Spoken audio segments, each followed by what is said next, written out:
Ernakulam south railway സ്റ്റേഷന് മുന്നിൽ വെള്ളക്കെട്ടാണ് എന്നുള്ളൊരു വിവരമുണ്ട്. അരുൺ ശങ്കറാണ് ആ വാർത്തയുടെ വിവരങ്ങളുമായി നമ്മളോടൊപ്പം ചേരുന്നത്.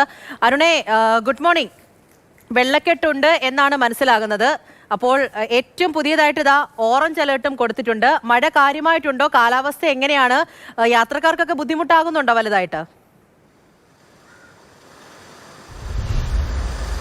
പൂജ, ഗുഡ് മോർണിംഗ്. എന്തായാലും കാലാവസ്ഥ അനുകൂലമാണ്, അതായത് തെളിഞ്ഞ ആകാശമാണ്. പക്ഷേ കഴിഞ്ഞ രാത്രി പെയ്ത മഴയത്ത് വലിയ വെള്ളക്കെട്ട് രൂപപ്പെട്ടിട്ടുണ്ട്. അത് ഏറ്റവും പ്രധാനപ്പെട്ട എറണാകുളം റെയിൽവേ സ്റ്റേഷനും അതോടൊപ്പം തന്നെ എറണാകുളം സൗത്ത് മെട്രോ സ്റ്റേഷനും ഇടയിലുള്ള ഭാഗമാണ്. അതുകൊണ്ട് തന്നെ യാത്രക്കാർക്ക് വലിയ രീതിയിലുള്ള പ്രയാസം നേരിടുന്നുണ്ട്.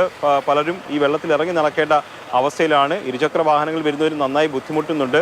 ഈ വാഹനങ്ങളിൽ വരുന്നവർക്ക് മാത്രമാണ് ഈ വെള്ളക്കെട്ട് കടന്ന് അല്ലെങ്കിൽ കാല് നനയാതെ റെയിൽവേ സ്റ്റേഷനിലേക്കും റെയിൽവേ സ്റ്റേഷനിൽ നിന്ന് വരുന്നവർക്ക് മെട്രോ സ്റ്റേഷനിലേക്കും അതോടൊപ്പം തന്നെ മറ്റ് സ്ഥലങ്ങളിലേക്കും പോകാൻ പറ്റുന്നത്. മറ്റുള്ളവരൊക്കെ തന്നെ കാൽനടയെ എത്തുന്നവരൊക്കെ തന്നെ വലിയ പ്രയാസമാണ് അനുഭവിക്കുന്നത്. ഇത് മണിക്കൂറുകളായിട്ട് ഇത് ഒരു അവസ്ഥയാണ്. ഇപ്പോൾ പലരും പല ട്രെയിനുകളിൽ നിന്നുള്ള ആളുകൾ കൂട്ടത്തോടെ വരുന്നുണ്ട്. അവരൊക്കെ ഇവിടെ വന്ന് എന്ത് ചെയ്യണം എന്ന് അറിയാതെ നിൽക്കുകയാണ്. ചേട്ടാ, വലിയ പ്രശ്നമാണല്ലേ? അതെ അതെ സാറേ.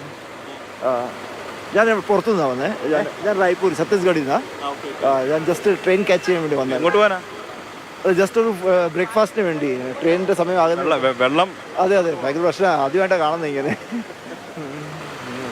ഉൾപ്പെടെയുള്ളവരുണ്ട് ഇവിടെ. അപ്പോൾ മോളെ എങ്ങനെ പോവും?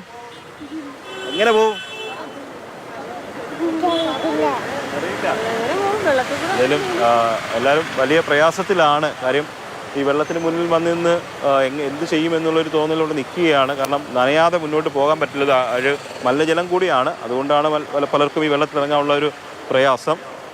എന്തായാലും ഇതാണ് ഇവിടുത്തെ അവസ്ഥ.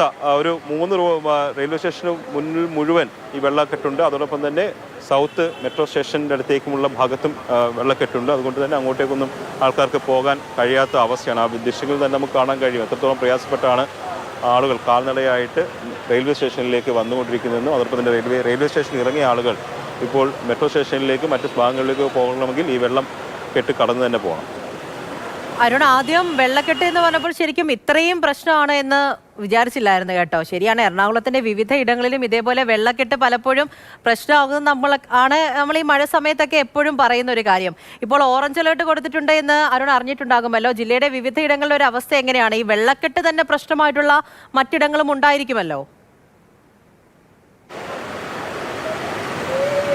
ഈ മറ്റു സ്ഥലങ്ങളിൽ വെള്ളക്കെട്ടുള്ളതായിട്ട് നമുക്ക് റിപ്പോർട്ടില്ല. രാവിലെ നമ്മൾ വീട്ടിൽ നിന്ന് വരുന്ന സമയത്ത് ആ ഭാഗങ്ങളിലൊന്നും വെള്ളക്കെട്ടുണ്ടായിരുന്നില്ല. ഇവിടെ മാത്രമാണ് ഇപ്പോൾ രൂക്ഷമായ വെള്ളക്കെട്ട് ഉള്ളതായിട്ട് അറിയുന്നത്. അതുപോലെ ജില്ലയിലെ മറ്റു ഭാഗങ്ങളിലും മഴ മാറി നിൽക്കുന്നുണ്ട്. ഇന്നലെ രാത്രിയിൽ തകർത്ത് മഴ പെയ്തിരുന്നു. പക്ഷേ ഇപ്പോൾ മഴ മാറി നിൽക്കുന്നുണ്ട്. ഇന്നലെ രാത്രി നഗരത്തിലും നല്ല മഴയായിരുന്നു. രാത്രി 9-10 മണിയൊക്കെ ആയപ്പോഴത്തേക്ക് ശക്തമായ മഴ പെയ്തിരുന്നു. ആ മഴയിൽ രൂപപ്പെട്ട വെള്ളക്കെട്ടാണ് ഇപ്പോൾ ഈ എറണാകുളം സൗത്ത് റെയിൽവേ സ്റ്റേഷനിൽ അതിൻ്റെ നിർമ്മാണ പ്രവർത്തനങ്ങൾ നടക്കുന്നുണ്ട്. അതിൻ്റെ ഭാഗമായിട്ട് കൂടിയാണ് ഈ വെള്ളക്കെട്ട് രൂപപ്പെട്ടതെന്നാണ് മനസ്സിലാക്കുന്നത്. മുൻപ് ഈ MG റോഡിലൊക്കെ തന്നെ ചെറിയ മഴ പെയ്തു കഴിഞ്ഞാൽ വലിയ വെള്ളക്കെട്ടുകൾ രൂപപ്പെടുമായിരുന്നു. പക്ഷേ ആ ഒരു അവസ്ഥയ്ക്ക് മാറ്റമുണ്ട്. അത്തരം സ്ഥലങ്ങളിലൊന്നും നിലവിൽ വെള്ളക്കെട്ട് രൂപപ്പെട്ടിട്ടില്ല. അത് വലിയ ആശ്വാസം തന്നെയാണ്. പക്ഷേ ഈ പ്രദേശത്ത് ജനങ്ങളെ ബുദ്ധിമുട്ടിച്ചുകൊണ്ടാണ് ഈ വെള്ളക്കെട്ട് രൂപപ്പെട്ടിരുന്നത്. കാരണം ഈ റോഡ് മുഴുവൻ മുങ്ങിപ്പോയിരിക്കുകയാണ്. ഒരു സ്ഥലത്തു കൂടെയും അങ്ങോട്ടേക്ക് മുറിച്ച് കടക്കാൻ കഴിയാത്ത അവസ്ഥയാണ്. അതുകൊണ്ടാണ് ഈ ആളുകളൊക്കെ തന്നെ അവിടെ ഒരു ഓരം ചേർന്നവർ പോവുകയാണ്. ഒന്ന് പിടിവിട്ട് കഴിഞ്ഞാൽ ഈ മെട്രോയുടെ തൂണിന് കെട്ടിയിരിക്കുന്ന ബേസ്മെൻറ്റാണ്. ആ ബേസ്മെൻറ്റിൽ പിടിച്ചുകൊണ്ടാണ് ഈ ആൾക്കാരെല്ലാം പോകുന്നത്. അപ്പോൾ ഒന്ന് കൈവിട്ട് കഴിഞ്ഞാൽ അവർ വെള്ളത്തിലേക്ക് വീഴുമെന്നുള്ള കാര്യം ഉറപ്പാണ്. പക്ഷേ സാഹസികമായിട്ട് തന്നെയാണ് അവരങ്ങോട്ടേക്ക് പോകുന്നത്. ആ ഇരുഭാഗത്തു നിന്നും, അതായത് അവിടുന്ന് ഇങ്ങോട്ട് ആൾക്കാർ വന്നുകൊണ്ടിരിക്കുകയാണ്. അപ്പോൾ അത്തരം സാഹസികത ഉണ്ടെങ്കിൽ മാത്രമേ ഈ വെള്ളക്കെട്ട് മറികടന്ന് കാല് നനയാതെ അല്ലെങ്കിൽ വെള്ളത്തിൽ ഇറങ്ങാതെ അങ്ങോട്ട് പോകാൻ പറ്റും. പക്ഷേ അവർ അങ്ങോട്ട് മുന്നോട്ട് പോയാലും ഈ അടുത്ത റോഡും വെള്ളത്തിൽ മുങ്ങിക്കിടക്കുകയാണ്. ആ ഒരു പ്രയാസമുണ്ട്. എന്തായാലും ഈ വെള്ളക്കെട്ട് ഇപ്പോൾ അടുത്ത മണിക്കൂറിലൊന്നും മാറില്ലെന്നാണ് മനസ്സിലാക്കുന്നത്. ഇവിടുത്തെ ഈ നിർമ്മാണ പ്രവർത്തനങ്ങൾ നടക്കുന്നതുകൊണ്ടുള്ളൊരു പ്രയാസം കൂടി ഈ മേഖലയിലുണ്ട്. എന്തായാലും ഈ മഴ പെയ്തു കഴിഞ്ഞാൽ ഇപ്പോൾ തെളിഞ്ഞ ആകാശമാണ്, അതൊരു ആശ്വാസമാണ്. പക്ഷേ മഴ പെയ്തു കഴിഞ്ഞാൽ അടുത്ത മണിക്കൂറിൽ മഴ പെയ്തു കഴിഞ്ഞാൽ ഇത് രൂക്ഷമാകാനുള്ള സാധ്യതയാണുള്ളത്. അരുൺ ശങ്കറാണ് നമ്മളടുത്ത് വിവരങ്ങൾ നൽകിയത്. അവിടെ നിന്നുള്ള ദൃശ്യങ്ങളാണ്. എറണാകുളം സൗത്ത് റെയിൽവേ സ്റ്റേഷന്റെ മുന്നിലാണ് ഇത്രത്തോളം വലിയ ബുദ്ധിമുട്ടുണ്ടായിരിക്കുന്നത്. വലിയ തോതിൽ വെള്ളക്കെട്ടുണ്ട്. ആൾക്കാരൊക്കെ എത്രത്തോളം ബുദ്ധിമുട്ടിയാണ് നടന്നു പോകുന്നത് എന്ന് കാണാം.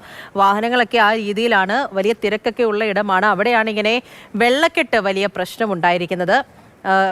അവിടെ എത്തുന്ന ആൾക്കാർ ഓരോരുത്തരും പറയുന്നുണ്ട് വലിയ ബുദ്ധിമുട്ടിൽ തന്നെയാണ് എന്നൊക്കെയുള്ളത്. അപ്പോൾ അങ്ങനെ ഒരു പ്രശ്നം കൂടി ഇപ്പോൾ എറണാകുളം ജില്ലയിലുണ്ട്. എറണാകുളം ജില്ലയിൽ ഇപ്പോൾ ഏറ്റവും പുതിയതായിട്ട് ഓറഞ്ച് അലേർട്ടും പ്രഖ്യാപിച്ചിട്ടുണ്ട്.